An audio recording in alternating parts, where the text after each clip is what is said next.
जिंदगी अपनी बड़ा ही रोया। प्लीज आप जोर से बोलेंगे हालेलुया।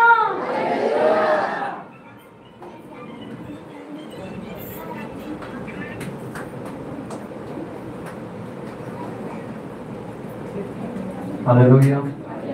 सब अपने जगह पर बैठ जाओ।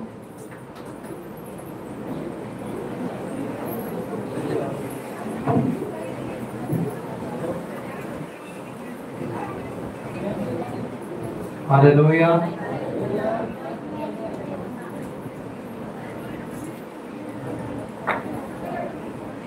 हालेलुया। हालेलुया। आवाज के साथ में हमारा जो हालेलुया का नारा वो ऊंचा होना चाहिए। हालेलुया। परमेश्वर आप सबको बहुत आशीष दे। और जो आप जो नवंबर का महीना जो चल रहा है अभी स्टार्ट हुआ है, तो ये जो महीना है एक बहुत बड़ी ब्लेसिंग का महीना है आप सबके लिए। आमीन।